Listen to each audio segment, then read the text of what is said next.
Okay. I'd like to call this meeting to order. And if you don't mind, Councilmember Mintz, can you please do the Pledge of Allegiance? I can.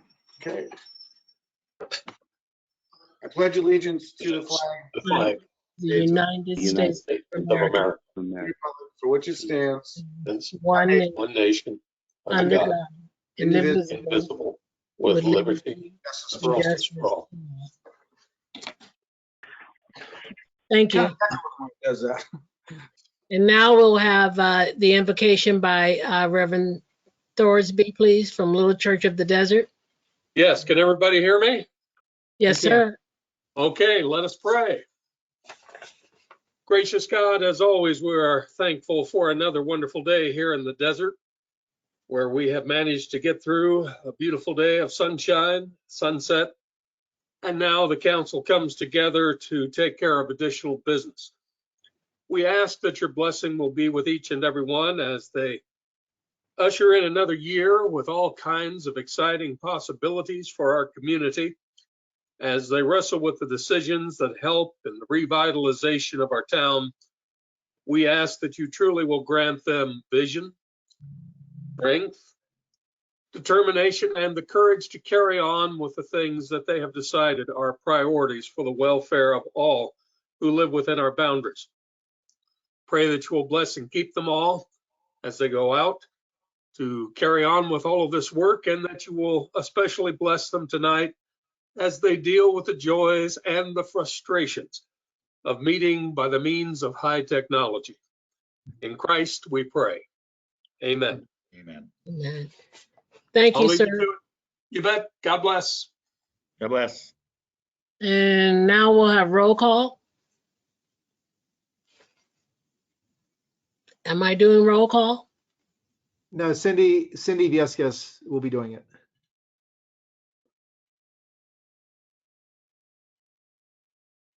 Because Eli, Cindy is on, correct? It looks like she's on now, yes. Cindy may be muted.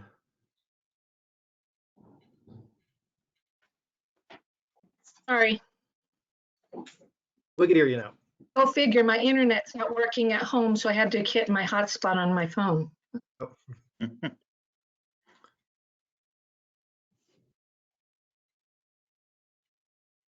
Have we started? Yes. We're looking for roll call, please. Okay, so roll call. Councilmember Bilderrain will be attending in 10 minutes or so. Councilmember Klink, Here. Councilmember Mintz, Here. Mayor Pro Tem Wright,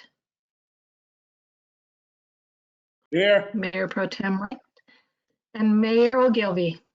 Here. Thank you. Changes to the agenda. City Manager, are there any changes to our agenda? We have none. Okay. Yep, These proceedings may be viewed on demand on the City of 29 Palms website at www.29palms.org. At this time, we do not have live stream. Participants can register for this website by going to the city's website, this webinar by going to the city's website. And so let's see, awards, presentations, appointments, and proclamations. Senate update by Dominic Heiden, field representative for Senator Shannon Grove, 16th State District. Hello, everybody. My name is Dominic Heiden. I work for California State Senator Shannon Grove, who represents 29 Palms in Sacramento. Thank you so much for having me. I think I know all of you, but just wanted to give a quick update on some of the things going on in Sacramento. So the governor recently released his January budget. And one thing that I found particularly interesting was that in 2012, the general fund, the total spending for all of California government was just under $100 billion. This year, they're proposing 210 billion. So that's in 10 years, the cost of just government operations in California has doubled, which is quite remarkable. Another major thing involved in the government is the California unemployment insurance debt. So the state of California during COVID-19 has gone into about $20 billion worth of debt to the federal government in order to pay the unemployment money to people who are filing for unemployment. Now that money will have to be repaid to the federal government starting next year. Our office and our Republican caucus has been advocating with some of the budget surpluses that we've had to pay down some of that debt. Because if it does not get paid down, then starting next year, it will mean increased payroll taxes for business owners. So after the 2008 financial crisis, the debt was not nearly as bad as it is now, and it still took over a decade for business owners to pay down that debt to the federal government. So we're extremely concerned about that. The governor proposed paying it down by $1 billion. But again, the total debt is at 19 billion, so just under 20. Incidentally, the amount of fraud that took place during COVID-19 with the Employment Development Department and the Unemployment Fund, the estimates put it just at about the same amount as the debt. So it's estimated that $20 billion worth of fraud went out just from California's Employment Development Department to people who should not have qualified for unemployment insurance. There was a special prosecutor that was hired, a former U.S. attorney by the Newsom administration to go after some of that money. And he even reported that the amount that we're going to get back is pennies on the dollar because the vast majority of that is just gone for good. So it's extremely unfortunate that it winds up matching about the amount of debt that we're in to the federal government. So if we had not paid out all that money in fraud, our financial situation would have been much, much better. There are 3 bills right now that are garnering a lot of attention in Sacramento. One is AB 1400 that's been proposed to provide universal health care to every Californian. And there would be certain provisions that would extend it as well to undocumented immigrants in the state. And then so then they would do that by raising taxes, and that's a different provision that they would use to do the funding mechanism for that. SB 866 would make it so that minors aged 12 to 17 would be eligible to receive the vaccine without parental consent.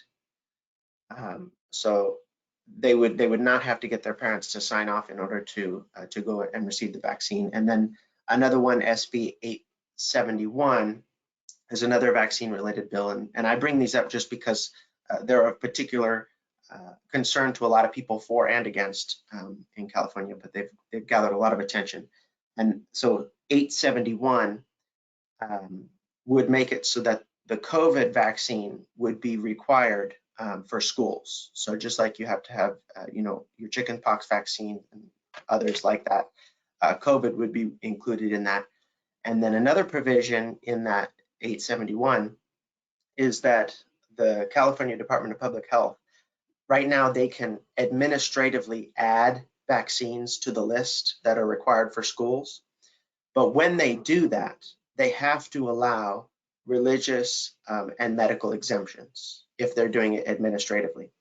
If the legislature adds a required vaccine to the list, they do not have to allow religious or medical exemptions. And so some people think that that's part of the reason of why this is being introduced, because the Newsom administration has already required the vaccine for schools under his emergency authority, but this would be legislatively so that it would not have to allow exemptions. And then included in that bill would actually change the law so that going forward, California Department of Public Health would be allowed to add new vaccines and not be forced to allow exemptions. So they would be able to move forward in the future without having to allow those exemptions, and it wouldn't have to go before the legislature. Our legislative package this year is actually really exciting. We've got a lot of bills across the board for different issue areas that they're still in development. But veterans bills, water bills, there's education and various things that I'll have an update for later on. The deadline to introduce those bills is February 18th. So we've got a little bit of time. And those bills that I mentioned that have already been introduced, they're not going to be moving forward, immediately. They have some time when they're still being analyzed and looked at. So happy to take any questions. Any questions from the council? I have a question, nothing to do with any of the stuff that you said, but I don't know how many years back the state of California citizens voted to get rid of daylight savings time. And we were told that the state or the federal have to investigate or have to do their due diligence in seeing if it's okay or not, even though we voted for it. Is there anything on that? Yeah, so that's a really interesting one. Technically, the proposition was that the California voters made it so that the legislature could end daylight savings. That's what the proposition was. So it didn't itself end daylight savings. It just made it so that the legislature can. And it's my understanding that they haven't fully prepared to do that yet. It's possible that there will be a legislator this year who introduces that provision to take effect. And I can definitely keep track of that issue, particularly in case it comes up to loop you in on that. Okay, thanks. Any other questions from the council? And do I open up questions for the public? I have a question. Yes. Are there anything related to these illegal grows as far as legislation? Yes, another great question. We're super grateful to the county for all of the incredible work that they've been doing with Operation Hammer Strike. I mean, it's been very impressive even for me to be driving through the desert and see a lot of these places have been eradicated. But the larger issue of it being a misdemeanor remains. So we're partnering with Assemblyman Smith. He's going to be introducing the legislation, and then once that comes out, then we can pick it up once it comes to the Senate and be the sponsor when it comes over to the Senate side to address some of those things. I think that one aspect, because we have to, being in the super minority, we have to go about these things in a way that can kind of address it in a bipartisan manner in order to garner support from the other side. And so one of the things that we're looking at with him is the environmental concern about the chemicals that are dumped. And I'm not sure if the illegal grading plays into that, but definitely the chemical side and some of those provisions related to it being a misdemeanor. There has been some movement actually on the other side of the aisle in terms of considering undoing some of the provisions that have happened in the last 10 years that have made it easier on criminals. I know there was one with regards to petty theft that changed the felony to a misdemeanor. And there's actually been some consideration from the majority caucus of reconsidering those and seeing if whether it might be a good decision to go back. Thanks. So, yeah, definitely working on that, and I'll keep you updated as well. A lot of money in that business. I say fine them really, really big and pay off that $19 billion debt. Yeah, there you go. Yeah, so Madam Mayor, typically we don't take public comment on presentations, but as always, it's up to the mayor for that. Okay, thank you. You're welcome. Any other questions from the council? Otherwise, thank you, Mr. Heiden, for your presentation. Absolutely. Thank you so much for having me. Okay, and now.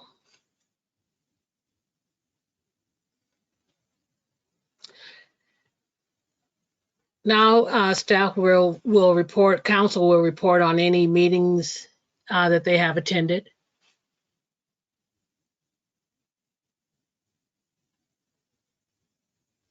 Madam Mayor, do you want to select a council member and kind of, rotate around, please? Okay, let's see. Councilmember Klink. I was the first one to hide my face.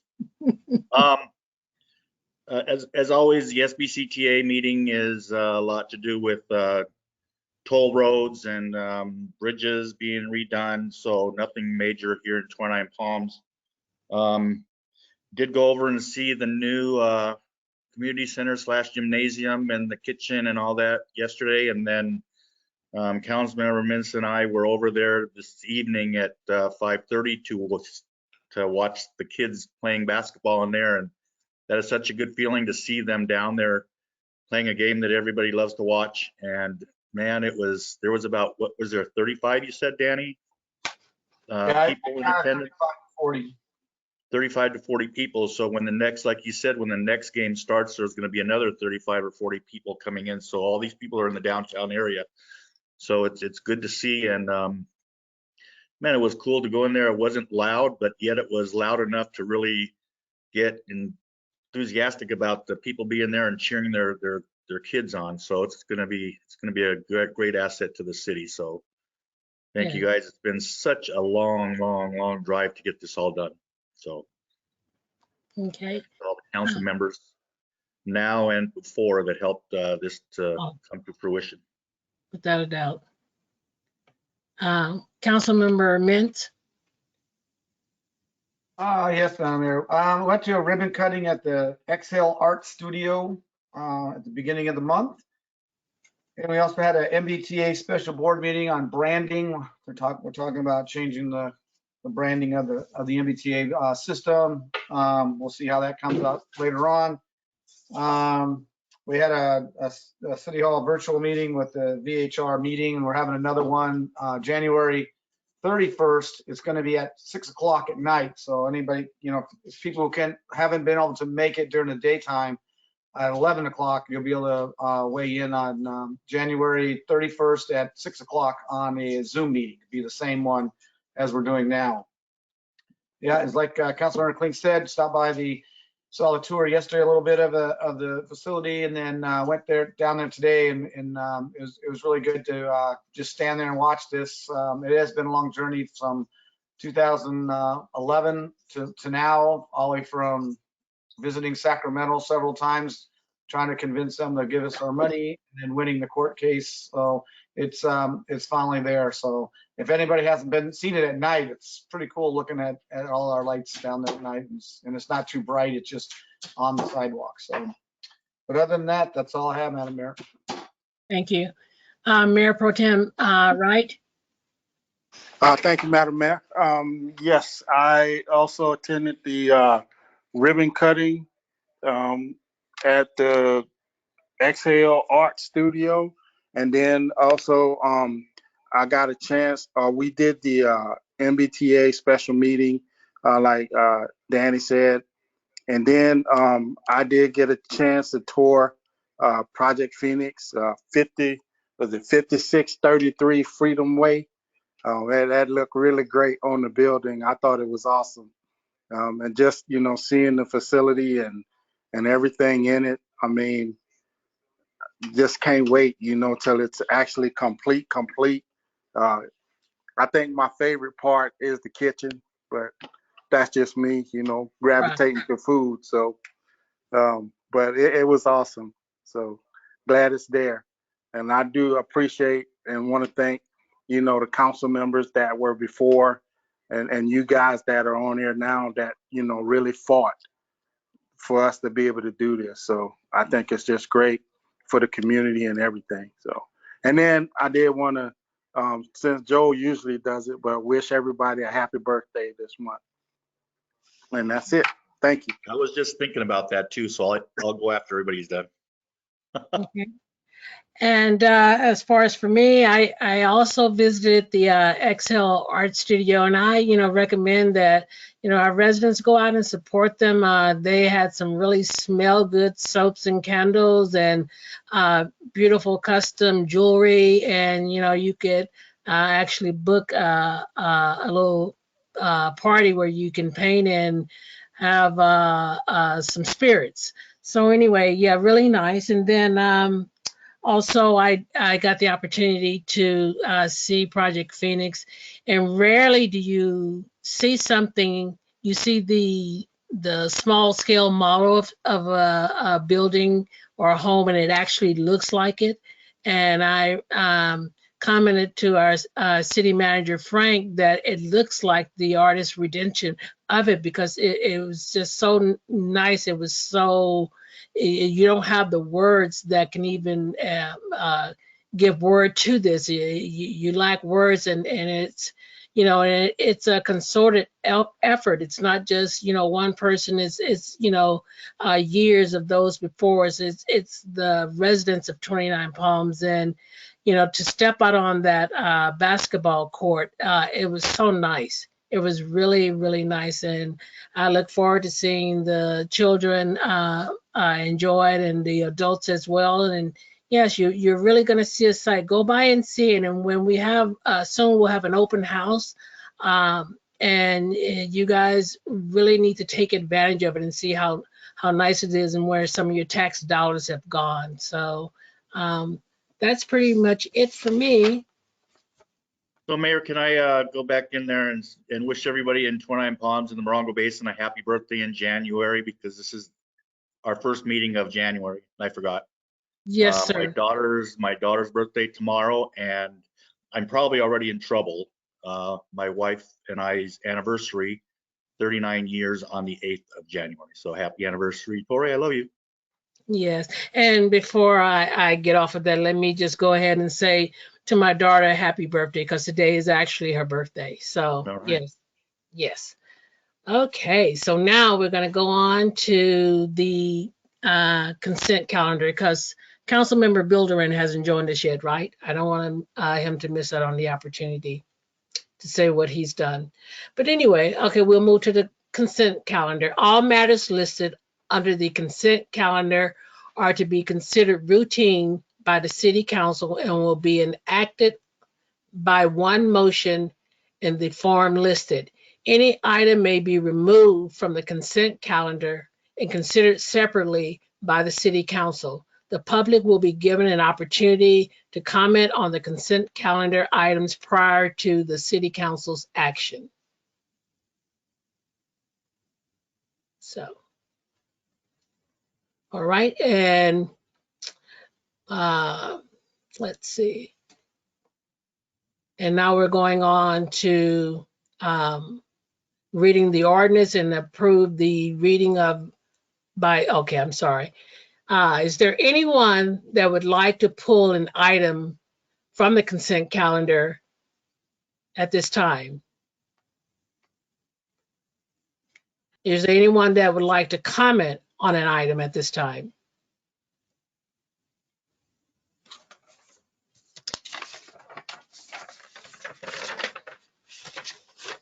If not, then I am looking for a motion.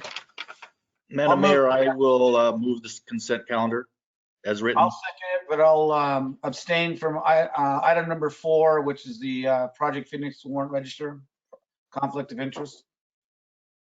Okay. All righty. I have a motion and I have a second. Roll call. Well, Madam Yes. Mayor, before we do a roll call, just see if there's any public comment. I apologize. Any comment from the public? If any member of the public wishes to speak, please raise your virtual hand or send your questions in now.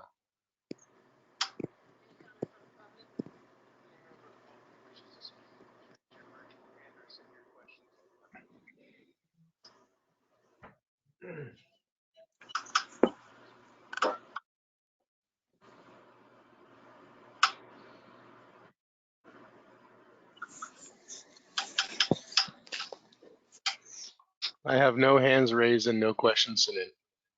Thank you.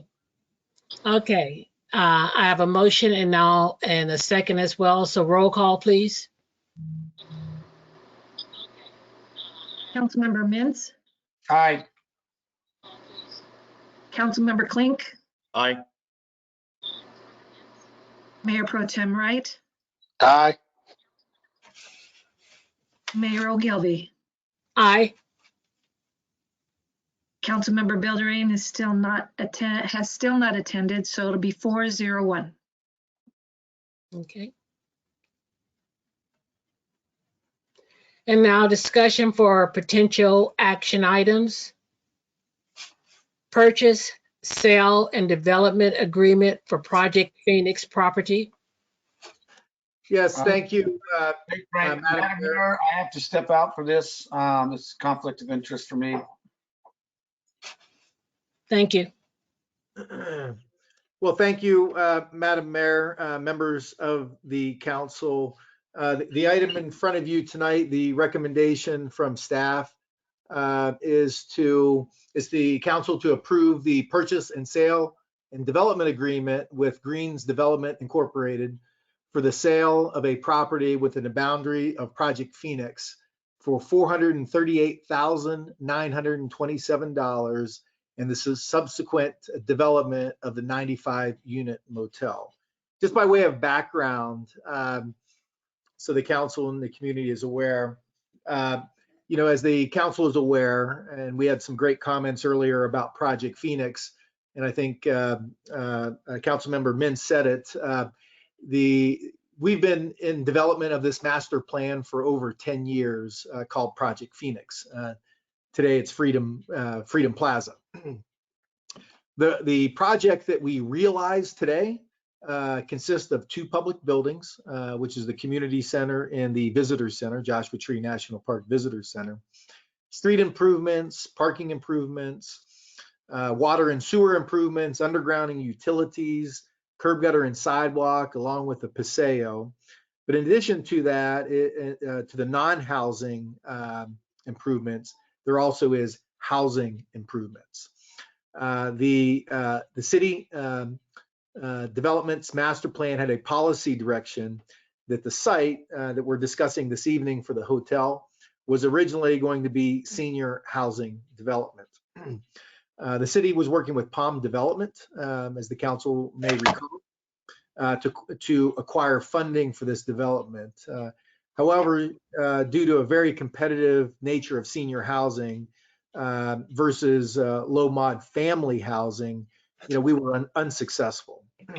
So in 2019, looking for the highest and best use of the property, we put it out a RFI, a request for interest, for general hospitality. We weren't specific on a hotel, just wanted to see, what, potentially the market could bear. And we selected a company at that time in 2019. However, there was a little thing called COVID that happened in March 2020 that kind of derailed that award. And we did it again in 2021 after COVID, or at least after the initial year of COVID, and selected Green Development, for their development. So the council's aware these proceeds that the city would receive will go back into the housing fund for furtherance of the low mod housing project behind City Hall. Just a couple of things about the development. It is a 3-story, 95-unit room hotel, upper middle scale hotel.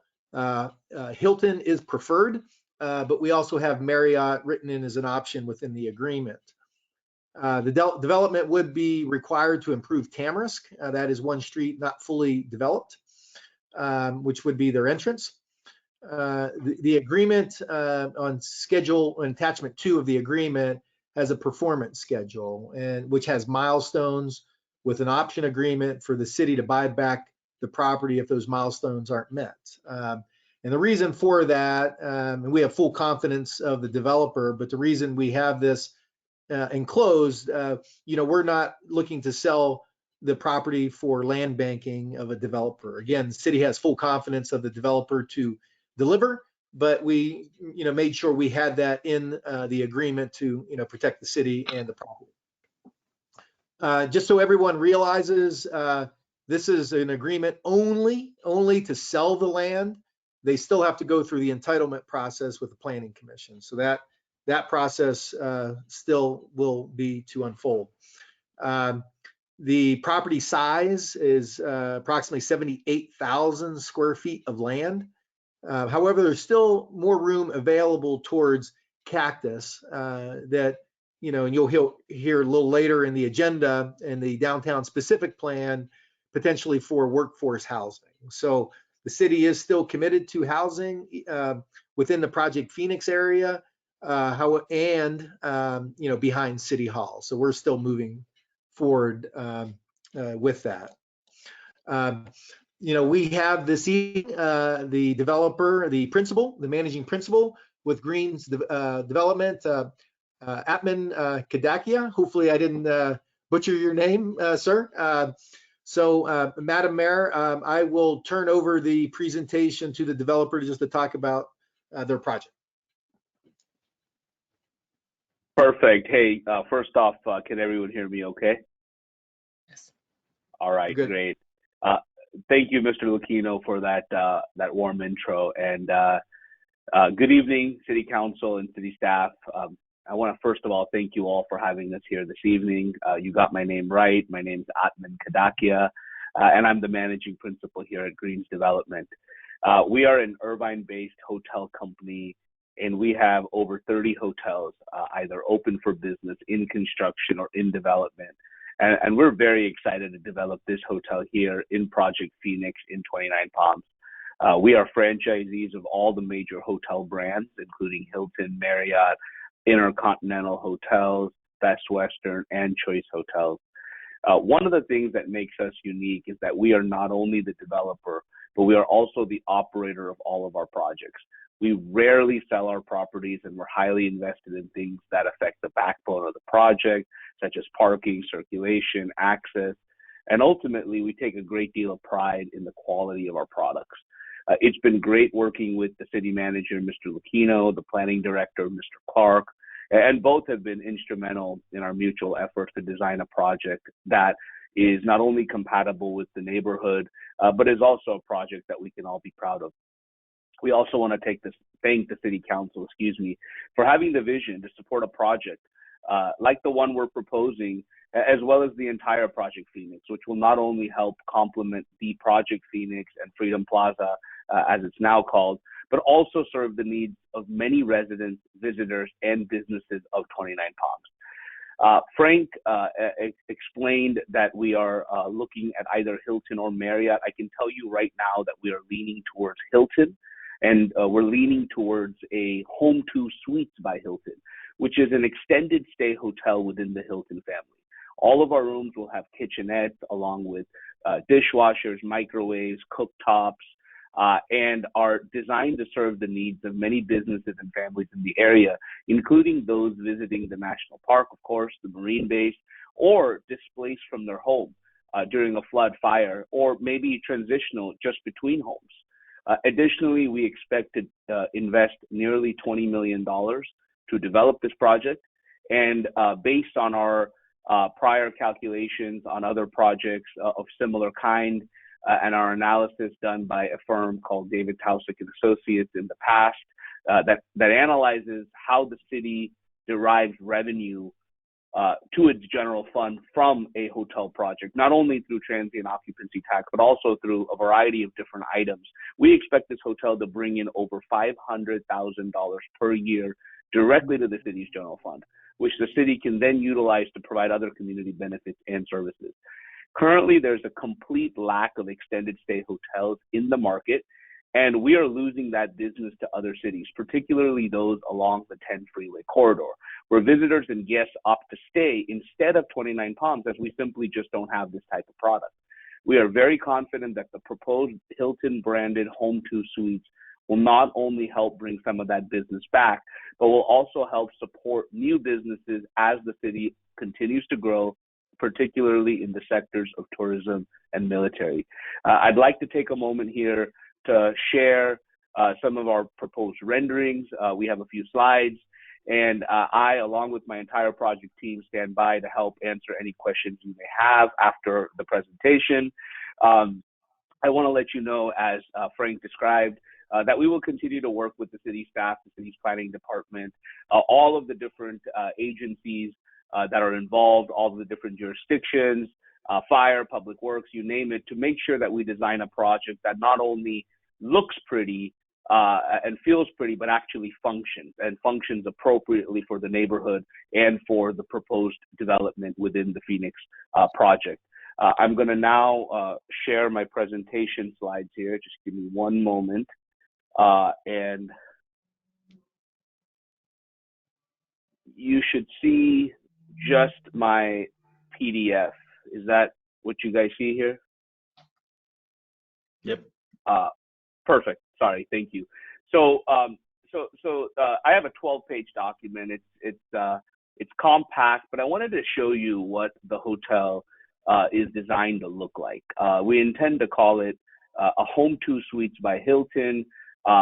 We still have the option of Marriott per our contract, so we haven't finalized, but that's the direction we're headed. We'd like to try to give it some kind of a branding like 29 Palms Hotel to make it feel a little bit more of an independent, boutique-y type of feel. We wanted to complement the design theme of the overall center, and so we've taken great effort to design the project in accordance. Of course, Hilton, Marriott, all these brands, they have specified specifications of what they want the box to look like.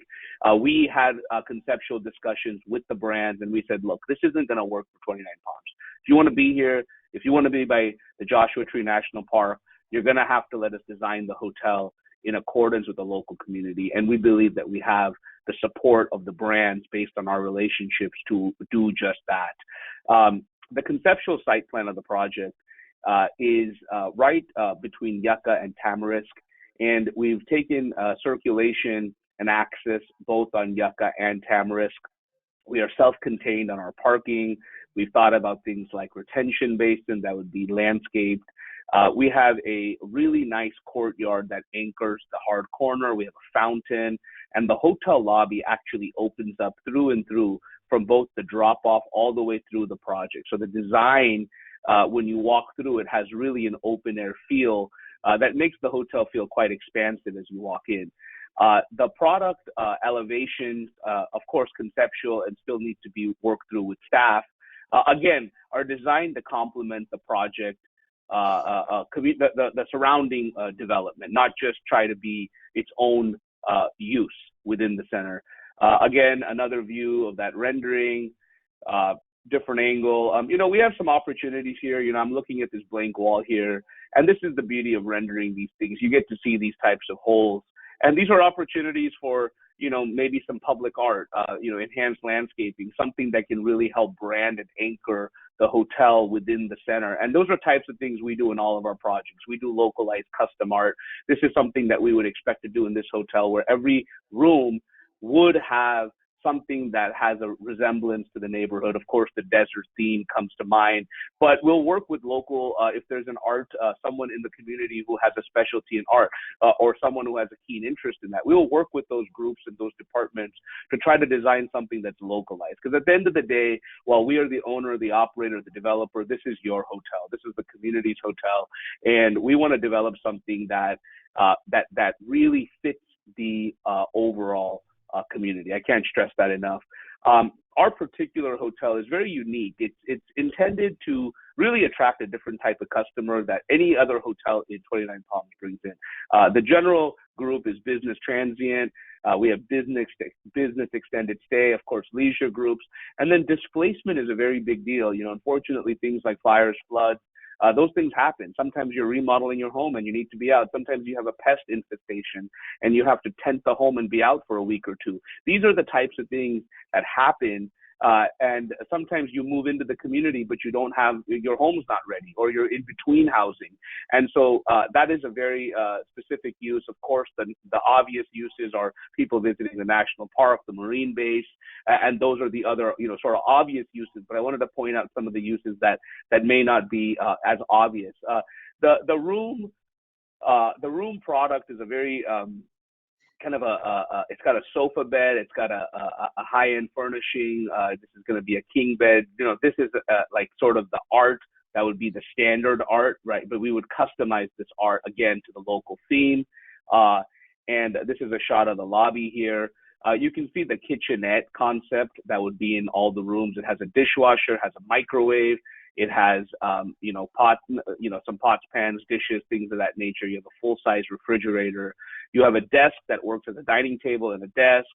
And then you have really this, you know, complimentary breakfast offering in the morning where you can get, you know, pastries, waffles, those types of things in the hotel as well. These are just some design motifs. You know, these are the different types of motifs that the brand speaks of, that we speak of. We have a really strong interest in design. We actually have an interior designer full-time on the team. That's not very typical of a hotel developer. And we don't do that to save cost. We do that to really make sure that we are able to deliver the right design of the project and not necessarily just subscribe to everything that the Hilton brand tells us to do. Just kind of flying through this a little bit more. We have guest laundry. We have in this hotel we'll have an indoor pool, fitness center with good finishes and the latest equipment. And I'll just finish up the presentation again, holding on that last slide that really shows you the view from Yucca and that fountain, that's sort of our feature fountain to anchor the hard corner. Also, the ground floor rooms here, I believe, will have outdoor patios, again, to help the pedestrian feel and not make it feel like a towering project, to really help the scale of the project within the overall center. So I didn't want to take too much time of yours. I kept it brief. I'll now turn it over to city staff and council for any questions that you may have. Okay, thank you, sir. So I bring it back to the council for discussion. I have a question. You were saying that that empty wall in the back could be something back there. Is there any room in there for any meeting rooms? That's a great question. You know, I do believe that we will have a boardroom here. I don't have the floor plan completely worked out, but I do expect to have a boardroom which would be able to accommodate at least 15 to 20 people with a projector and a you know sort of a hospitality bar, if you will, within the space.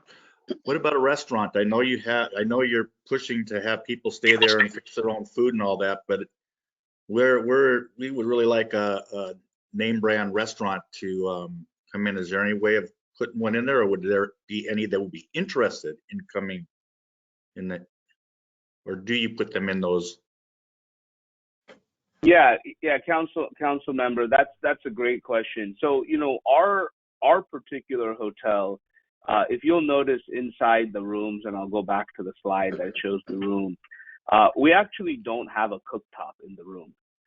And you can rent a cooktop from the front. It's complimentary, so you can check one out. But the reason we don't have a cooktop is it's a very unique thing that only 7% of extended stay customers actually cook in their room. And so the concept of someone, you know, buying their groceries and coming and cooking a pasta or whatnot in an extended stay room is actually doesn't happen as often as you would think. And so what we really want to do is we want to support the local restaurants in the area. We don't intend to put a restaurant within our facility. We certainly understand the request, and I don't disagree that it can make sense. But our goal is to really support the existing businesses, the existing restaurants, encourage our guests to go out, walk the community, walk and enjoy the pedestrian feel, and go and try the other places within the community. So we don't intend to have that. We also don't intend to be a heavy cooking type of hotel. The idea here is that when you come back with your leftovers, you don't have to eat it on a styrofoam box. You get to put it on a glass plate. When you want to have your coffee in the morning, you get to drink it out of a mug instead of a paper cup, right? This is great for, you know, I have a family with young kids. This is great for the baby bottles. This is great for an overflow sink if, you know, mom or dad are in the bathroom and somebody needs to brush their teeth. This is an alternate in the room, so it's a really nice functional product. But again, we're not intending to replace the need or the support of restaurants. And I believe that a hotel like this may spur the interest of other restaurateurs who may say, hey, this project just got developed, Project Phoenix. There's a lot happening, brand new hotels coming. This area is getting a lot more business. Hey, maybe we ought to build another restaurant here in the community. So I think we can support others, but we don't intend to put one in specifically in this hotel. I have a question. Yes, sir. In reference, because it's a 3-story, so just in reference to, for example, Project Phoenix, the multi-purpose facility, like what height level will it be to that? Yeah, that's again a very good question. So our hotel is about 38 feet to the top of the hotel. I'm not sure the height of the multi-purpose building. I do expect it to be fairly high. Maybe Frank, you may have the answer to that specific question. But we're 3 stories. We've done a flat roof that really helps lower the height of the overall building. The actual building, our building is only 34, but we will end up being closer to about 38 by the time by the time you put some of this rooftop element, some of the parapet treatments and things of that nature. I'm sorry, go ahead, Frank. Yeah, and just to answer that question, and I think the average height of Project Phoenix, because there's parapets, in different elevations to give some texture. I want to say the average is 32 to 33. So it's relative to that 38 that you just mentioned. Thank you, Frank, for that. Yeah, so sounds like we'll be right within a few feet of that development. So definitely, I think we'll fit the scale of the other projects there in the community. Okay. Any other questions? Nope. Okay. Then, since we have no further discussions, I'm looking for a motion. No, I think we need the public to talk. Public. Okay, I apologize. Any questions from the public, Eli? We have one. We have 2 people with their hand raised. The first person is Jeffrey Johnson. I've unmuted you. You unmute yourself. You're able to speak.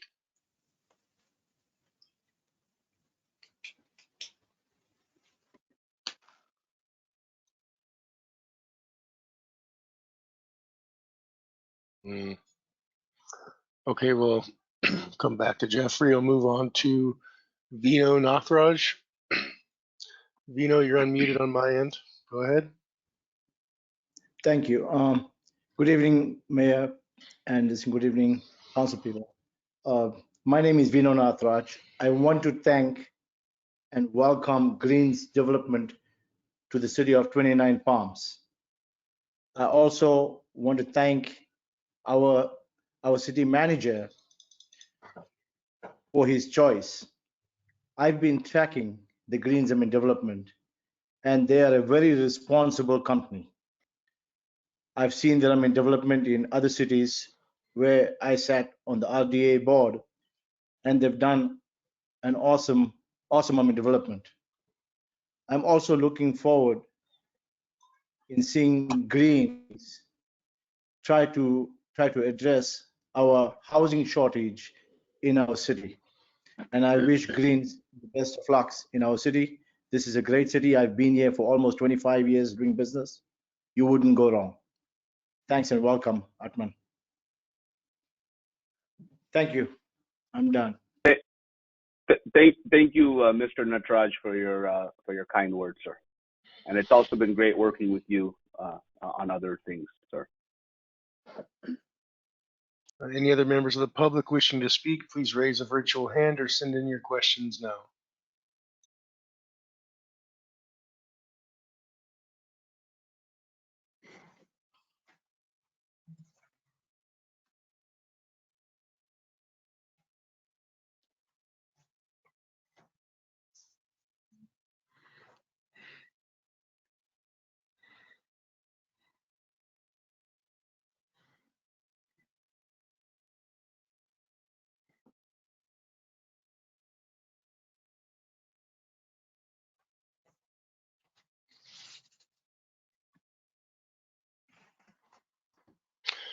Madam Mayor, we have no other hands raised and no questions sent in.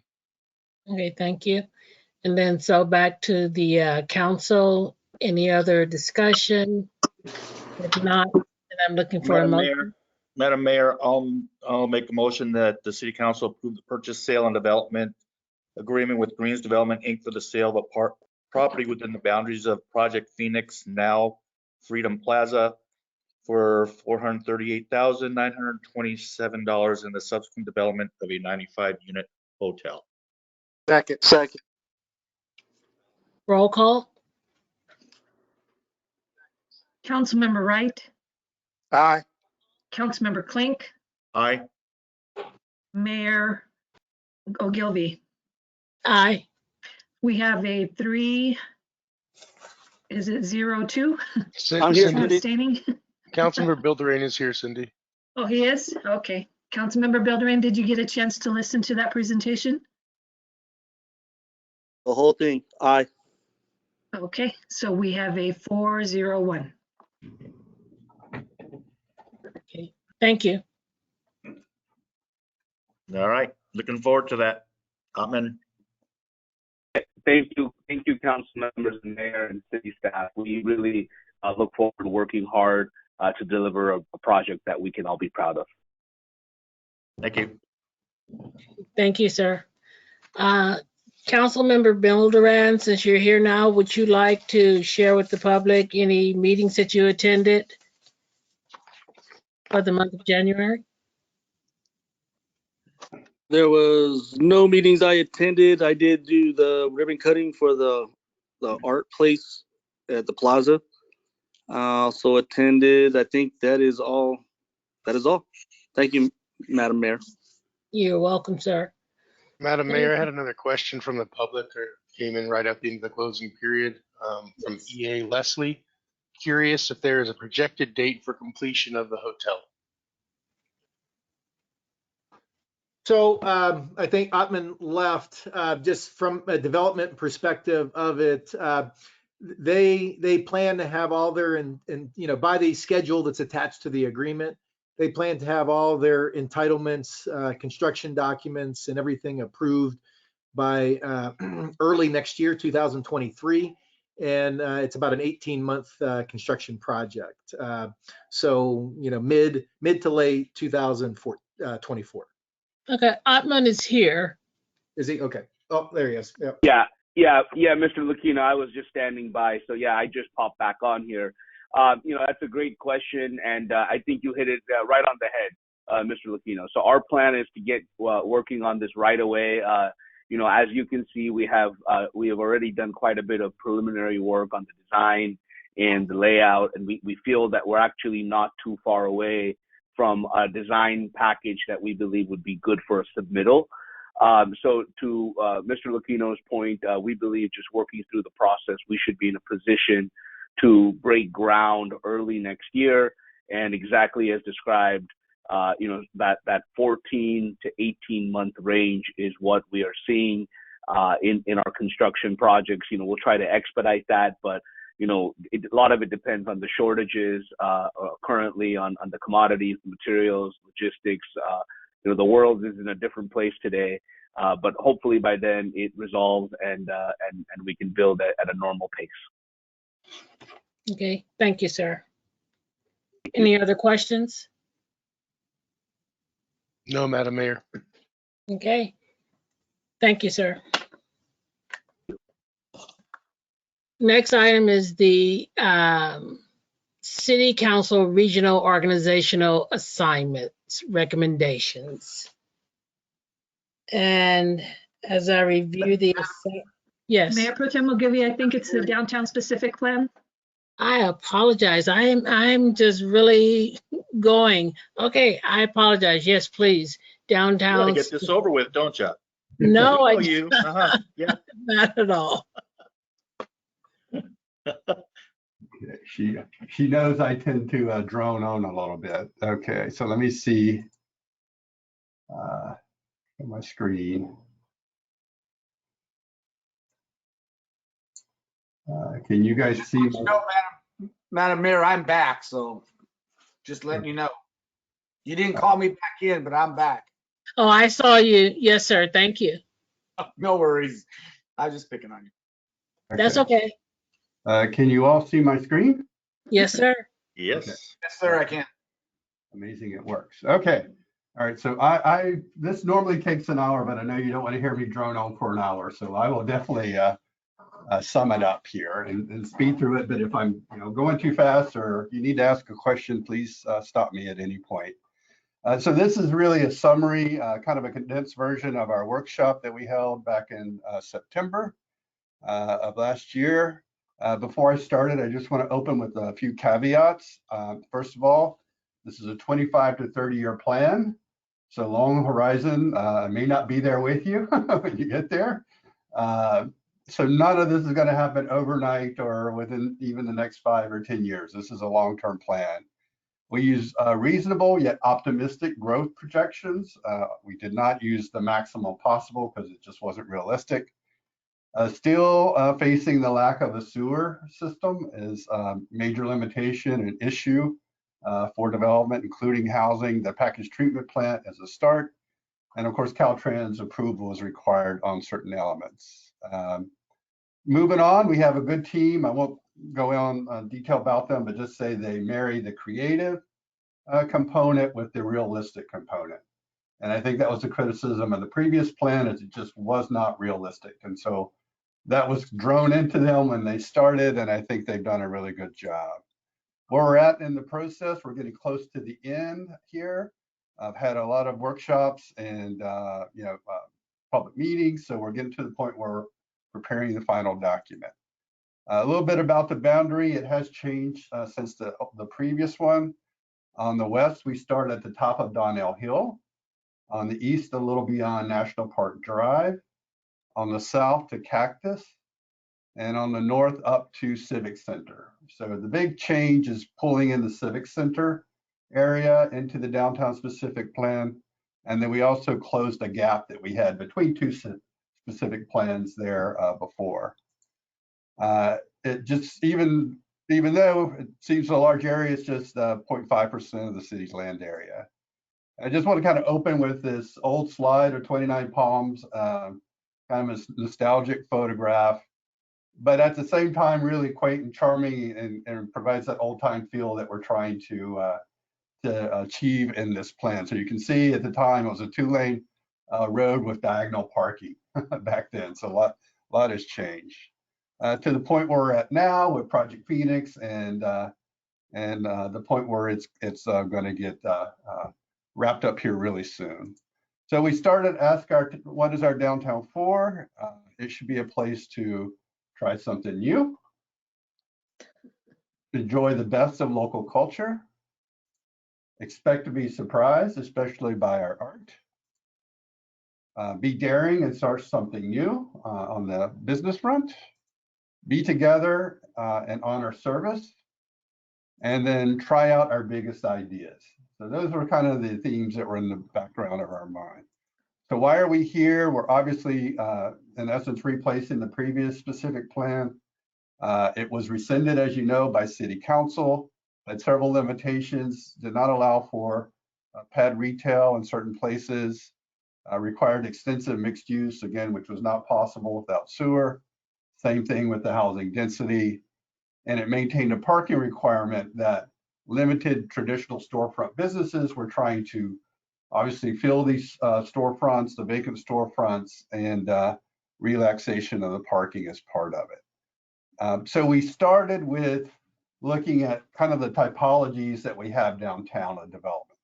First is the traditional, which is characterized by the rear parking, dining frontage, street facing, people oriented, versus more of a downtown general, which is more of that suburban feel. So more of your fast food chains, parking lots, drive-through. So we have both downtown, and we wanted to be realistic about that. But this is the place where we started with the typologies, kind of mapping out where we had the downtown traditional, where we had downtown general, along with the residential, both high and lower density. And you'll see this come back and reflected in the proposed zoning map. Downtown will grow in the next 25 years. We're expecting about 6.5 households per year in downtown growth. And just to note, any plan really has trade-offs to it, right? You need a certain amount of plan control to ensure a quality development, like we saw with the Greens development. Too much though can thwart development, so we're trying to find that sweet spot there. City action is required in some places, and with respect to infrastructure, obviously there's risk, there's demand of the market, but the goal is to achieve growth and jobs. So we listened to what folks told us. This is just a summary of all the outreach efforts that we've had: 2 community workshops, 2 web-based surveys, stakeholder interviews, public displays of the boards, so quite a bit. Just kind of moving on, really looking back to what the residents said they wanted in our web-based survey. We were quite lucky that we got almost 700 people responding. And so Commissioner Wright, you'll be glad that they said food, food, food, food, and more food as kind of the top things that they were looking for in downtown. So food ranked pretty high, whether it was casual cafes or outdoor, specialty deli, fast food, all with outdoor dining. So these were the #1 things people requested. In the workshops, what we heard people really want is to kind of maintain that Main Street storefront frontage that we have. We're unique in all the Morongo Basin. No other city has that really small town charm and small town feel that we have. Granted, it's not very many blocks. It's about 4 or 5 blocks, but it's very unique in the Morongo Basin, and people want to maintain that. Shade structures, parking, public parking, biking, some of the other things. So we did kind of the typical workshop format where we had people vote with the voting dots on different scenarios that they preferred, different attributes that they wanted to see, amenities, and kind of got the results of that. Really looking at creative retail, and we're actually seeing that happen now in downtown with some of the new businesses coming in, forming a creative district, a lot of them occupying those Main Street storefronts. Folks also wanted to, as far as placemaking, include pocket parks, activating that cultural spine, having a continuous presence, some of the things that were desired. From the landscape, public realm, shade, and more shade were some of the things that people desired, along with the paseos and the patios that were there. So where does that leave us? So we asked people sort of, basically, how do you want downtown to evolve? Do you want it to become more organic and just sort of let it happen, or different hubs and events, or do you want these corridors, kind of like what we've created within Project Phoenix? And overwhelmingly, the folks that participated in the survey definitely said we like the community corridor approach that we've taken. Certainly for 29 Palms Highway, like the Paseo as a unique element, that it's a place where you can have culture, a lot of active events, and really this Main Street orientated. So the strategy here is to extend the Paseo to a new transit center and expand on this Paseo as this linear backyard, that second front door that we talk about for the businesses. Also, folks said really the same thing on Adobe Road. And we don't want to forget Adobe Road. We want to show Adobe Road some love here, right? Just like we have on 29 Palms Highway. So the public said, really we'd like to see something similar off the Adobe Road corridor with the alley that we have there. Probably, obviously not to the scale and extent of Project Phoenix, but cleaning up that alley, creating this sort of promenade that's there. Again, allowing for creative retail, potential food courts, food trucks, pocket parks, that sort of thing. But continue that same theme of having community corridors. And then finally, tying them all together in ways that people can safely cross the highway with pedestrian stops, linking these corridors, making that link back up to City Hall, and then also to the beginnings of the Channel Trail, which hopefully will be under construction really soon this spring. So we start with the vision statement, and this is kind of where we landed. Downtown 29 Palms, the heart of our community, will be the center for culture and experiences. Kind of an overall theme. Mission statement, I'll boil it down quickly for you guys to be really the 3 C's: connections, catalyzation, and creativity. The 3 C's of downtown. By that, we're talking about connections, not just the physical connections that we talked about in the urban design component, but also the social connections. The downtown is a place that's safe, that's walkable, has engaging places, provides for a healthy lifestyle. So that's the other half of the connection equation. Catalyzing entrepreneurship and local businesses, a place where people can come and start that local business, that local startup, that mom and pop, whether it be a restaurant, a retail store.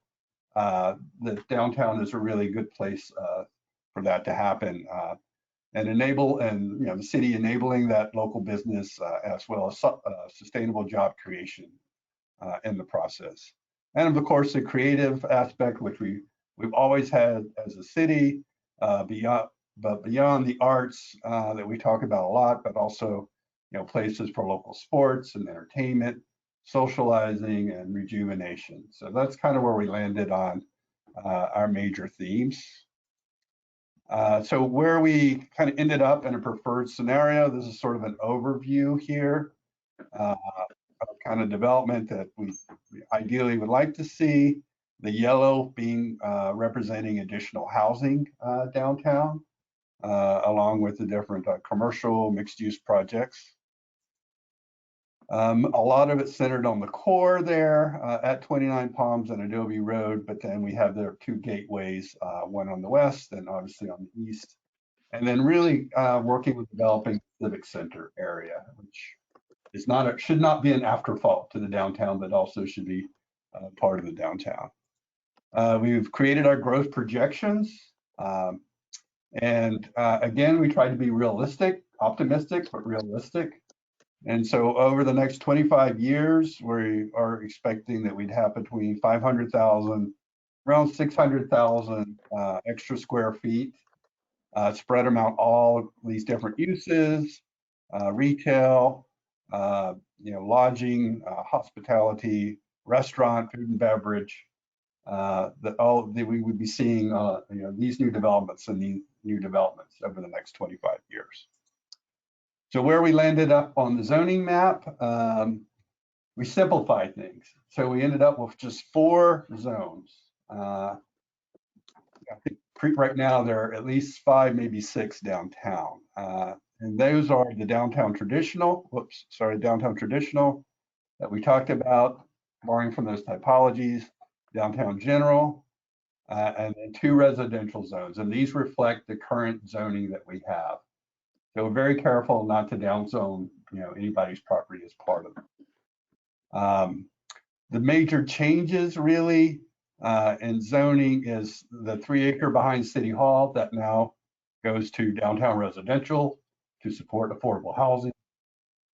On the west side of Split Rock, we changed some of that from residential to commercial because the uses are commercial, offices, that sort of thing. And then a little piece down here went from residential to commercial.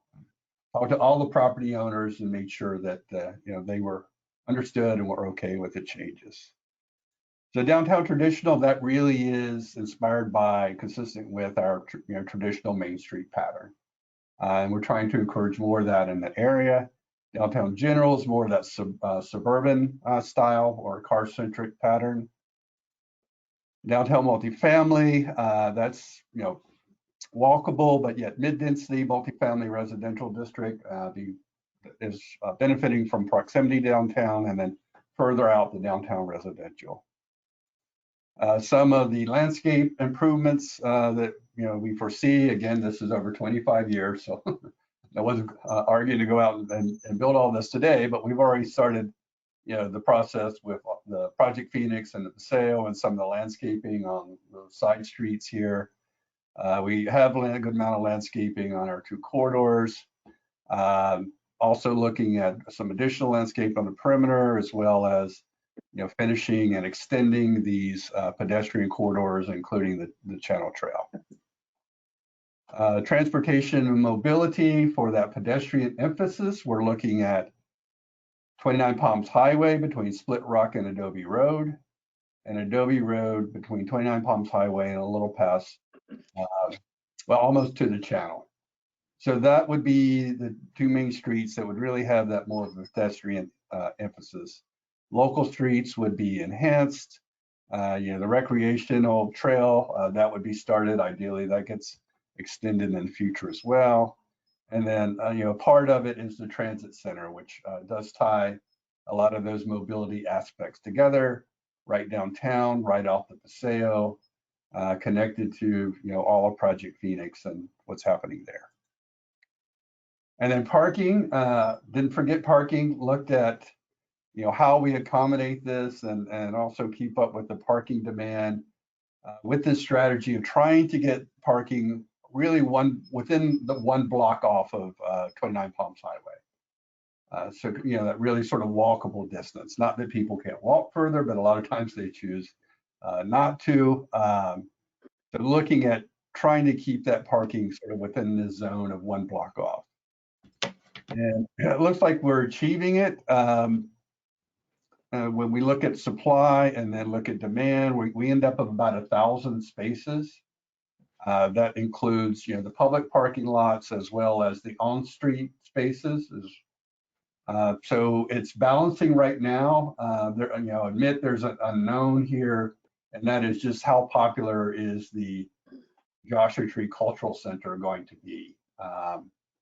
We did look at the existing business center in Joshua Tree, but we think this one's going to be a little bit more because it has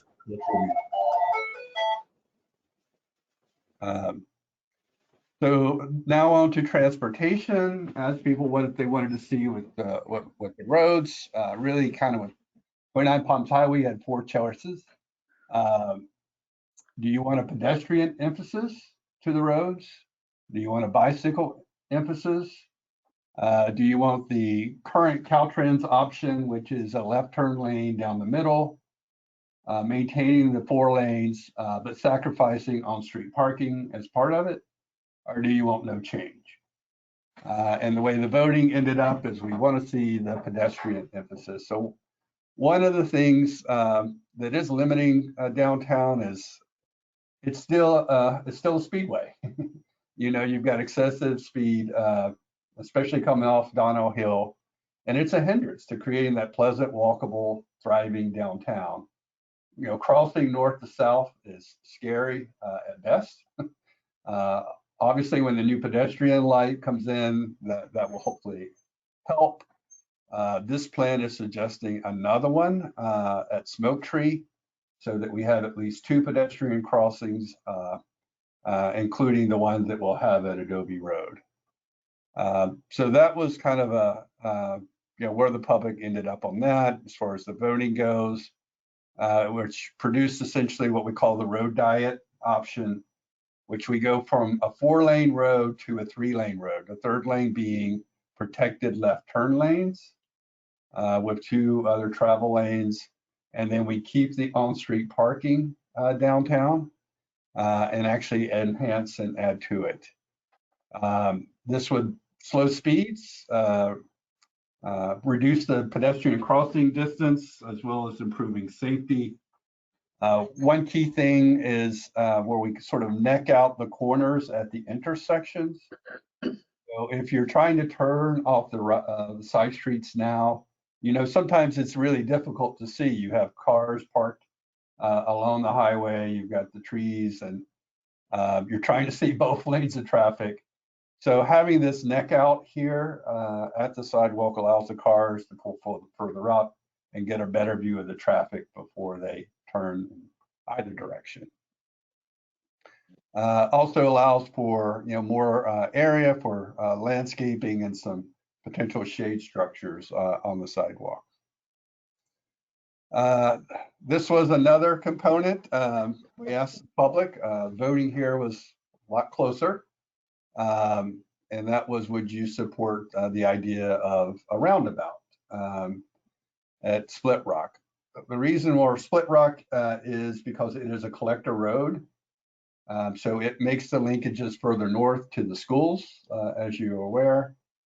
We have a new bridge in planning over the channel at Split Rock, so that's going to be the safest crossing.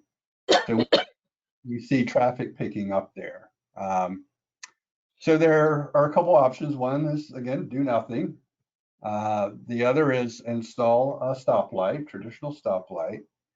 And then a third was a roundabout. With the stoplight option, certain things, you have to meet certain warrants before it goes in. Unfortunately, what that often means is more accidents happen at that intersection before they justify a stoplight there. And I always say with stoplights, there are 3 speeds. There's green is go, red is stop, and yellow for many people is go faster before it turns red. Unfortunately, the way they treat yellow. So we looked at an option and we heard, comments from the community, which is we don't want to be like Yucca Valley where we're stoplights from one end to the other. We don't want to end up like that. So this is an alternative. And it includes a roundabout at that intersection, which we can install. We've got the space.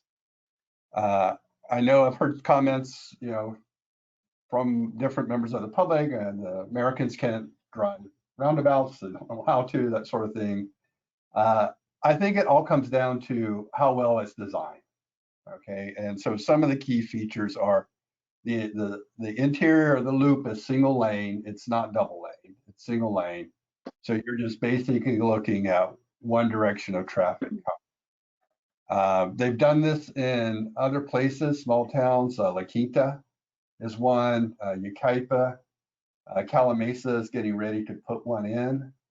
So I encourage you to look at those. But we do need feedback. If you prefer a signalized intersection, that's certainly an option. And we can go to Caltrans and say that's our preferred option. We want to be able to present Caltrans with what your preference is so they can study it and provide their comments back on it. Travis, I have a question. Yeah, sure. This roundabout, can it be designed? I realize going from Split Rock across, could it just be designed where it just slows the traffic down to the highway? It will automatically do that. So coming down, you're automatically going to slow just navigating around this curve here before you proceed. We have to make it wide enough, obviously, that you can still get tractor trailers through, and even that occasional low boy going to the base that forgot to take Lear and decided to come downtown. Right. So these folks that are coming from Split Rock here and then coming across the road, they would just kind of be here until this traffic. So they really only have to wait for really one instead of having to dart across the traffic like they do now. So in other words, they go from here to here and then come across. That's correct. So when you pull up, it really you're basically looking at to your left for any traffic coming. If none is coming, you continue on into the circle. You have the right of way in the circle, and then connects it. So that's the benefit of having this sort of single lane. People will bring up Cabazon, the traffic circles in Cabazon, and that's not what we're talking about here. I agree, that's kind of a nightmare because that's 2 lanes of traffic within the circle. France. Yeah, no, we don't want that one. Yeah. So look at Yucaipa, look at La Quinta, some of the others. But we do need your direction. If you're saying no way, we don't want the roundabout, we need to know that so that we can finalize our document. But it does have a lot of benefits. It's proven scientifically, reduces crash, improves safety, lower speeds, calm speeds without stopping. Okay, so that's the difference. You're slowing people down, but you're not bringing them to a complete stop, like you often do with the traffic lights. Reduce conflict points and improves performance. Hey, Travis, I'm kind of not in favor of the roundabout, only for the reason why you're going to take some of the property away from the existing property owners. Is it going to be a lot? It's very minor, and you can see we've overlaid it here on the corners.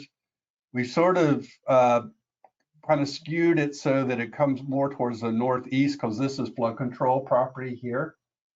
So you know, it's essentially already public property. But given the width of the road that's there now, it's pretty minor. It's really, you know, kind of like that corner dedication that you do, you know, at an intersection kind of thing. But the radiuses obviously do have to be bigger than the normal road intersection. Okay, I'm just looking at a big truck going around that corner all the way around, and it just, I don't know. I mean, a lot of them will go straight on 29 Palms Highway, but to go all the way around the whole corner, I don't know. Yeah. That area is not that big of that, I don't think. Split Rock area.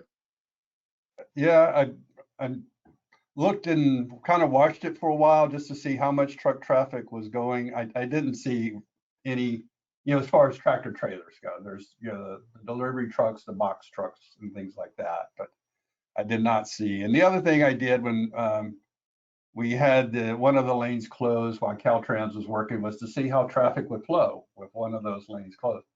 And it actually flowed well, and people slowed down. And if they have a left turn lane to pull off into, it would work better, because you don't have to stop in that lane and then traffic kind of maneuver around you. And just if I could add, you know, the Caltrans will still study this, right? So these, if your recommendation is to move forward with the roundabout, it will be studied. And in theory, you know, to, you know, council members Klink's issue, you know, that, you know, may come up based on their data. However, from a staff perspective, and I think we hear it from the council and from the community a lot, the complaint of Yucca Valley and the multitude of lights. This is just, you know, we're offering this up as an alternative to a light.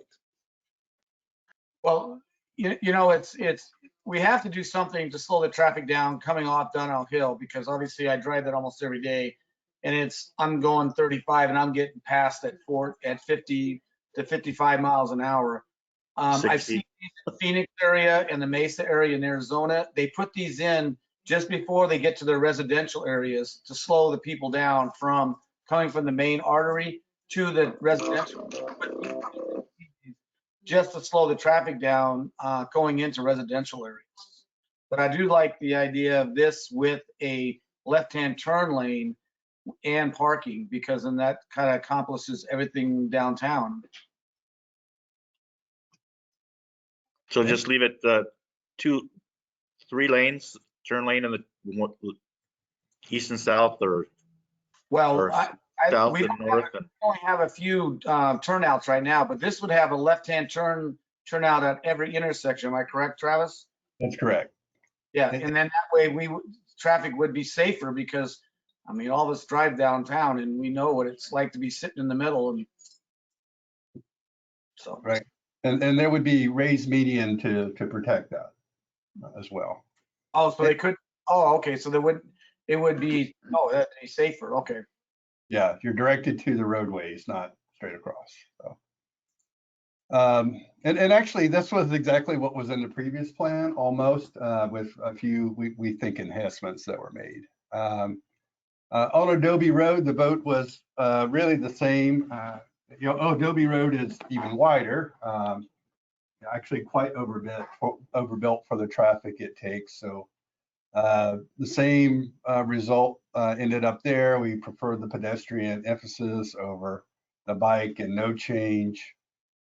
So again, proposing the 3-lane road there, and allowing for the sidewalk, and also allowing for bike paths. You know, ideally we have a goal where we have a bike path that goes from the city center all the way to the Marine base, right? And we have the bike path from the Marine base to, oh gosh, I can't remember that road. Amboy. Yeah, yeah. And then there's the gap. that we would have to fill eventually as a city. But ideally, then once you start hitting downtown, you've got the class 2 paths there as well. So you'd have the ability to go from the Marine Corps base all the way to downtown. So this design allows for that, parallel parking, and then really enhancing the west side of Adobe Road, making that wider, almost a bosque of trees there, providing a lot more shade, since that's kind of the downtown traditional side. With the intersection, not much change there because a lot of those improvements were already made with the city's latest. So kind of wrapping up, not to drone on here, but just some visualizations. We didn't want to forget Civic Center. And so this is what it looks like now, talking about what it could be, what it could look like in the future. Again, might be 20 years or so, but one possibility is we have an extension onto City Hall. Maybe this is a larger council chambers where you can hold more of a crowd. And then potentially an extension onto the library, or maybe that's some sort of county building, but that would form a plaza here in the middle, where we thought about this would be a great place for like a veterans memorial in the future between these two buildings, maintaining that corridor, that openness across the street and into potential housing area here. So this is just kind of labeled. And then we did the same thing with downtown 29 Palms Highway, kind of what it looks like now. Of course, it's a little bit different because we started construction Project Phoenix as this photo was taken, but we're well on our way there. We've got the Paseo started. This is talking about extending the Paseo further south to the transit center. Also, you know, adding more shade to the Paseo in the future. And we do have a lot of trees which will grow nice and leafy, but you know, look at some sort of arbors or trellises like that at certain you know, certain intervals to produce some additional shade. And then again, labeled, kind of idea of what the transit center could potentially look at. Remember, we need to design a center that can support the electrification of the buses in the future. That does require more space and infrastructure than what's currently at the current transit center. And then finally, wrapping up, you asked me sort of two ideas of how we might honor civilians and how we might honor veterans. Some sort of memorials, and so I'll throw these out at you. For the memorial for civilians, the idea was kind of like to create this sort of walk of stars. You see it in Palm Springs, but obviously we would customize this to 29 Palms, where we wanted to memorialize somebody. They'd get a stone, a standard stone, their name, what their contribution was. We could have the 29 logo in the back and place these on the Paseo at certain intervals. So, you know, as time goes on and you honor different people, more and more of these stones would appear. So that's one idea. And then for veterans, you know, makes sense that be Ed Veterans Park. So we looked at, you know, some sort of memorial for veterans that would be quite striking and really grab your attention.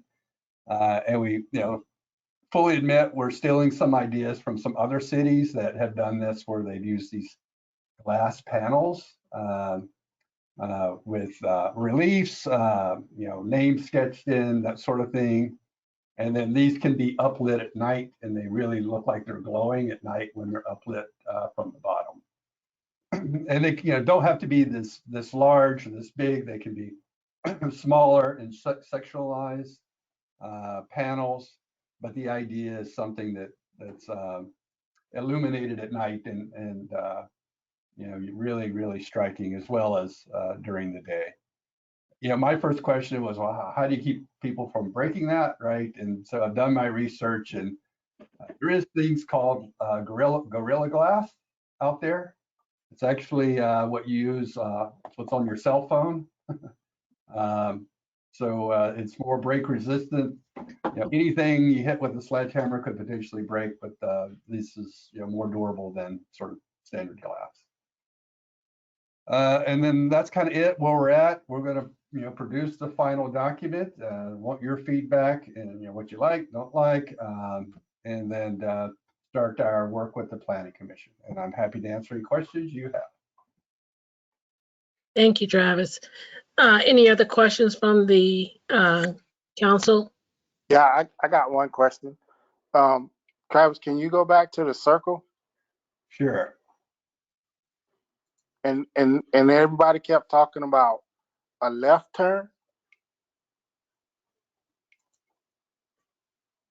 So like take your pencil or something and draw which way it's gonna go.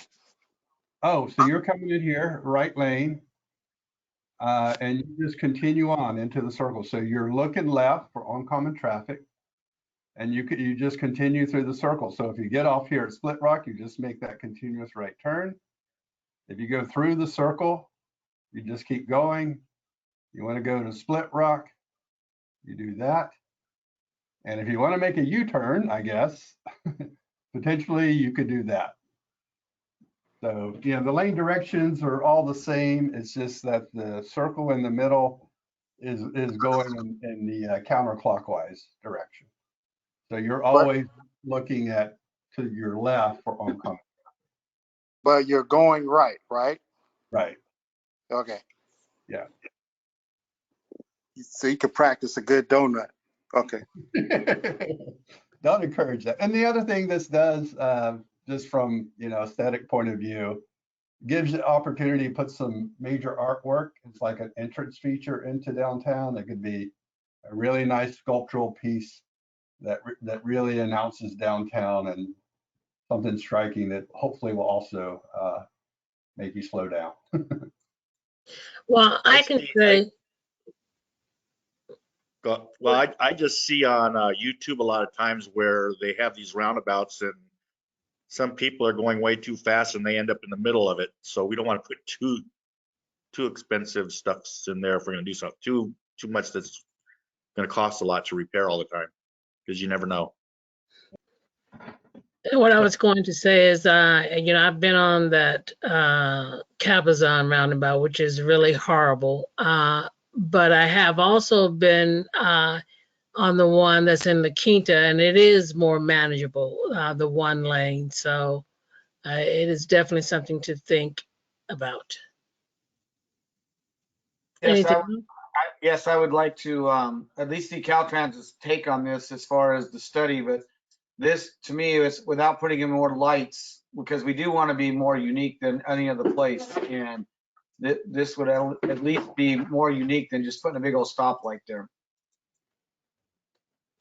And I think it may possibly, and you could probably speak to this, Travis, make it a little safer for foot traffic, pedestrian. Yeah, absolutely. So you can see there are these walkways here that allow you to cross. And if we look at the interval that we have, we know that Caltrans is not going to let us put one of those big major crosswalks at every intersection on the avenues. But we are, the one in Tamarisk is going in, and then the idea, I'm not sure it's on my map, hopefully it is. That we have another one at Smoke Tree. So you've got an interval of a crossing every 2 blocks. So you have the lighted adobe, you have Smoke Tree, you have Tamarisk, and then you have Split Rock.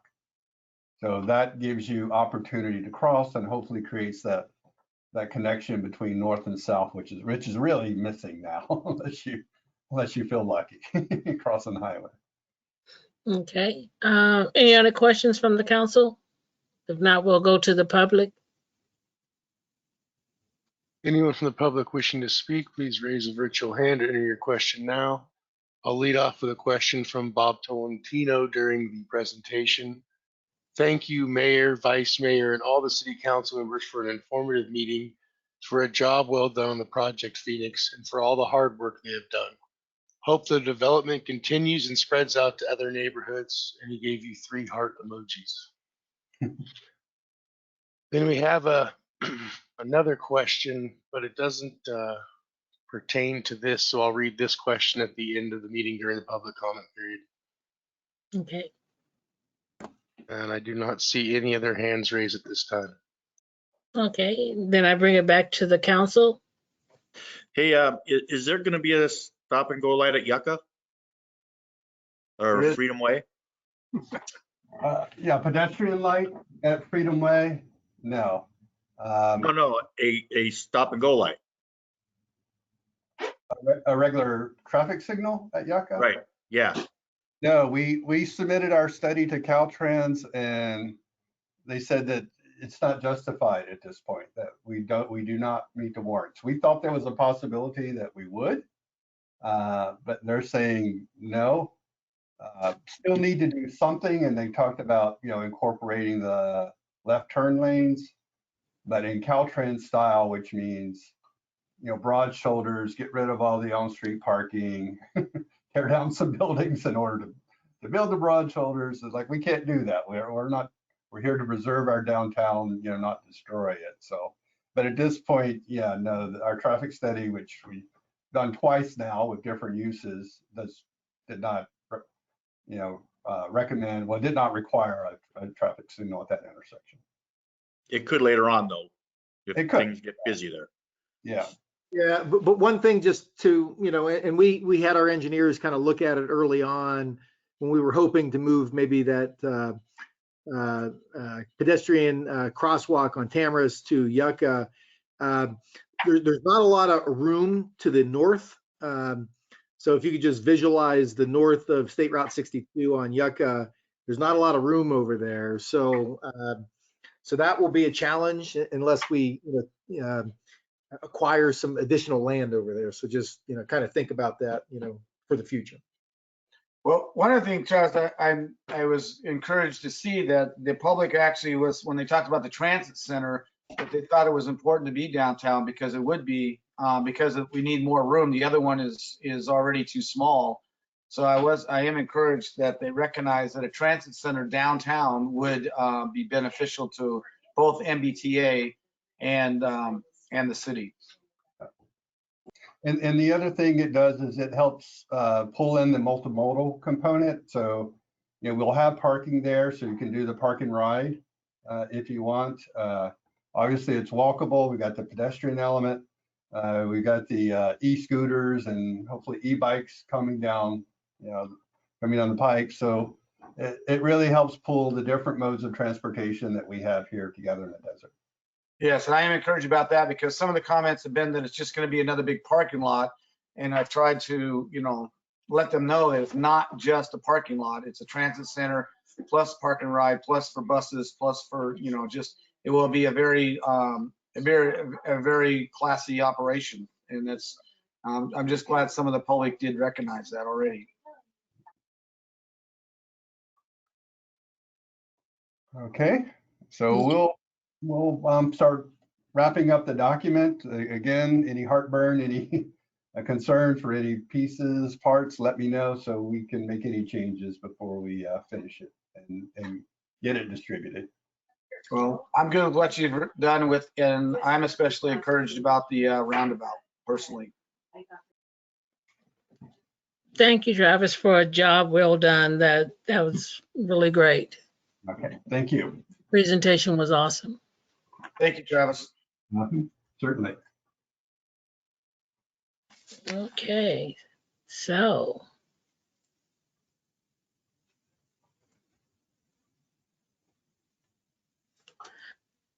voluntary collection agreement with homeaway.com.inc, VRBO, for transient occupancy tax. Can't hear you. Sorry, I was muted. So thank you, Madam Mayor, members of the council.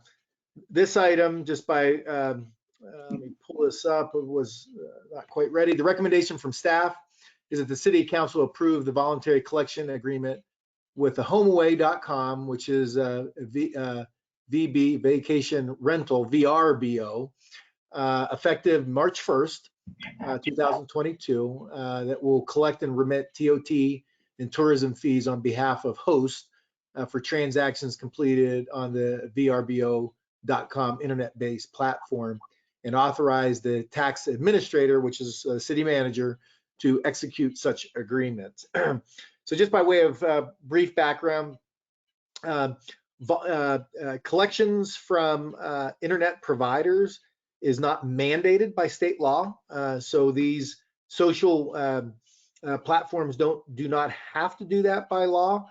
Airbnb has come to the table first with the city, and they are a great asset for collections of the TOT.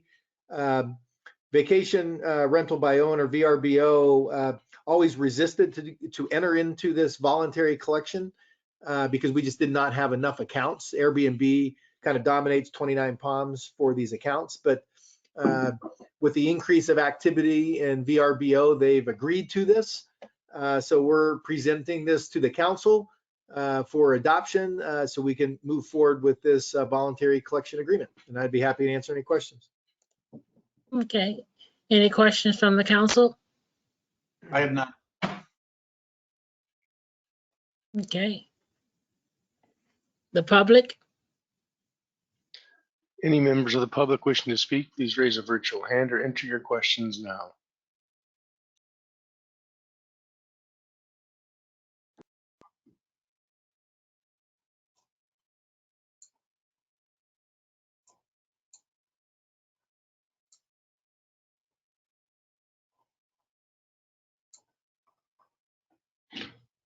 I have no questions and no hands raised.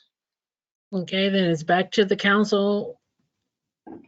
I'll make a motion that we adopt the voluntary collection agreement with HomeAway.com for fancy tax and tax. I'll second. Okay. Roll call, please. Councilmember Bilderrain, Aye. Councilmember Mintz, Aye. Councilmember Klink, Aye. Mayor Pro Tem Wright, Aye. Mayor Ogilvy. Aye. Approved 5-0. All righty.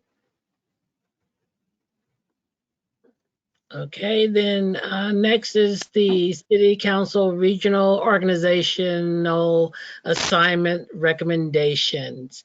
And so am I to go through each assignment, or can I just say what would change in?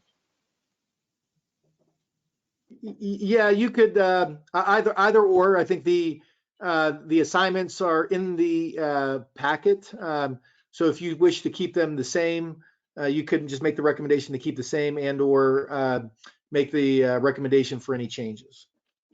Well, the only recommendation that I would like to make for change is the MBTA. I would like to get back on that if that's okay with Councilmember Mintz. I submit your recommendation, Madam Mayor. Okay. And everything else would pretty much stay the same. If everyone is in agreement, correct? Aye. I'm just saying if there are council members that don't want to be on a specific one, they can say it now, but if everybody's still okay with the same ones, we continue on.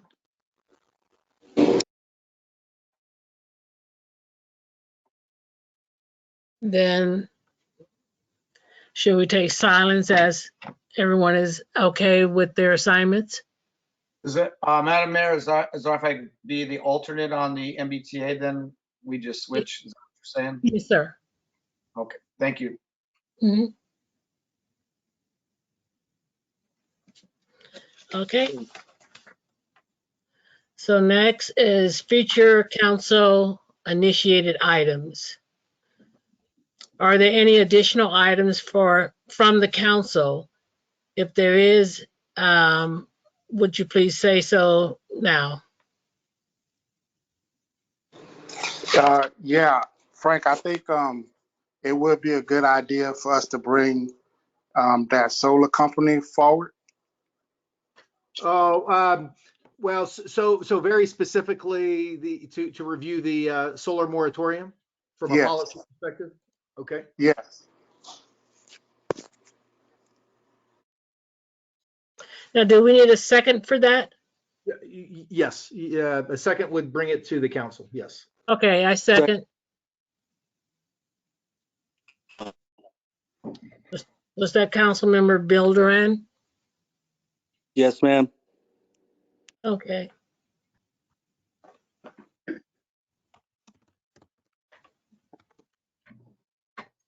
And so we don't need, do we need a roll call? No? No, so No, Madam Mayor. yeah, so for a future agenda item, as long as we got two, staff will work on it and bring it forward. Ultimately, at that point, you would need to vote when it comes back. Okay, then we're on to public comments. This is the time for the public to address the city council on issues within the jurisdiction of the city council that are not on this agenda. All comments are to be directed to the city council and shall not consist of any personal attacks. Members of the public are expected to maintain a professional, courteous decorum during their comments. There is a time limitation of 3 minutes per person. If you haven't already done so, please fill out name and address slips and provide it to the city clerk. The city council is prohibited by state law from taking action or discussing items not included on the printed agenda. Public comments on specific items will be deferred until consideration of the item on the agenda. If any member of the public wishes to make a comment, please raise a virtual hand or enter your question now. I will read into the record now a comment from Jeffrey Johnson.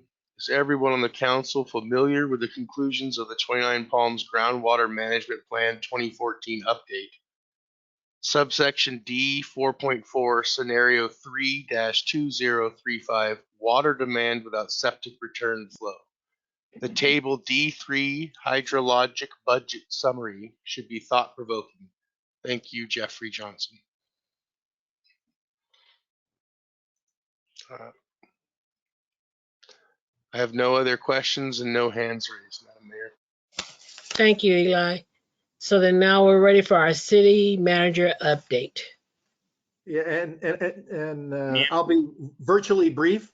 So, Frank, I'd like you to address though a little bit about the water that we're bringing in. The study kind of answers the gentleman's question. yes. So so the what was proved on the consent agenda was an environmental analysis. So looking at the potential impacts from an initial study perspective of environmental, Terra Nova, which is our environmental consultant, will review that and bring it to ultimately council for approval. What the gentleman kind of referenced is the salt and nutrient management plan that the council did adopt. And, there was a conclusion there at the end, a recommendation by the consultant that, just more analysis, should be done, more studies should be done. And, the city is, we're going to be working with USGS. So State Water is going to be able to give us another $1 million to work with USGS, United States Geological Survey, to further study, our groundwater and the impacts of septic tanks. The confluence of, the studies and the availability of resources, primarily the infrastructure, the federal infrastructure deal, the $1.2 trillion that the federal government adopted are going to collide, if you will, from a timing perspective. There probably will be that infrastructure dollar availability before the USGS analysis is complete. There will be some interim studies, but definitely, It's just a matter of timing. So there was a recommendation in that continued studies need to be made, and also, managing septic tanks in our community. Again, only a recommendation. From a staff perspective on the septic tank management, I think, as the council, as I mentioned before, we considered this in Yucca Valley going through this. The problem with that is, do we want to charge our public monies for the city to manage their septic tanks, or kind of work to the ultimate solution? But it is a recommendation that is out there from the septic tank side. So and I can send that out to the council tomorrow, so you could, see it, within the report. Madam Mayor, I have a raised hand from the public. If that's Yes. okay. Okay. Yes. Sean Michael, you're now unmuted. Please unmute yourself and ask your question. Hi, my name's Sean Michael. I wrote to you guys last year and explained to you that I was having a problem with off-road vehicles riding down Mariposa Avenue to the desert areas. The response has been nothing short of I'm supposed to call the sheriffs. The sheriff's department does not take this seriously. They're not dealing with it. This is causing me to have PTSD syndrome, and I have left 29 Palms. I no longer live in my home because of this. Now, I'm asking you to please do something about this so I can return home. Thank you.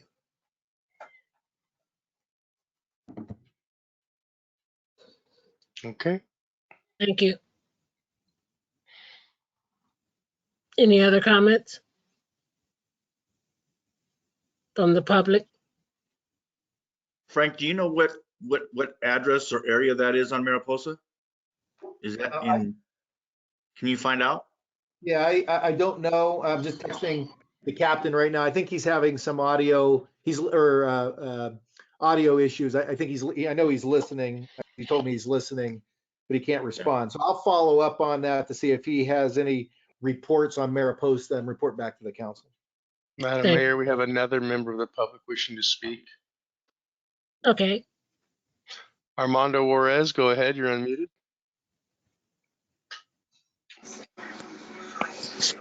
Yes, this is Armando Juarez. I don't know if you can hear me.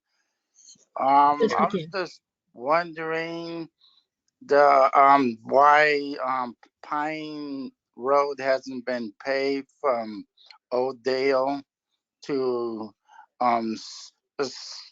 Sullivan Road. Can somebody let me know why it hasn't been paved? Yeah, so Madam Mayor of Council, and I think the council is aware of this. So the city has 100 miles of roads that we own and maintain, but within the city, there's actually in total 150 miles of road. So that extra 50 miles of road, some dirt, some paved, is a private road. Pine being one of them, that connector. So that's why it has not been paved. Thank you. You're welcome. And the only other question I have for the record is from Bob Tolentino earlier. When will the road paving start again? It was being announced on Facebook before, but it stopped recently. Thanks. And I have no other hands raised and no other questions, Madam Mayor. Okay. Thank you. Frank, do we know when we'll start announcing road paving again? Yeah, so when the weather warms up a bit, I'll report back out to the council. I'll check with our Public Works Superintendent Craig Stacy on the next paving project, and yes, we will, through Facebook and public information, put that out there. Okay, thank you. You're welcome. Okay. No other questions? No, Madam Mayor. Then I would like to adjourn this meeting in memory of Catherine Crank. Thank you.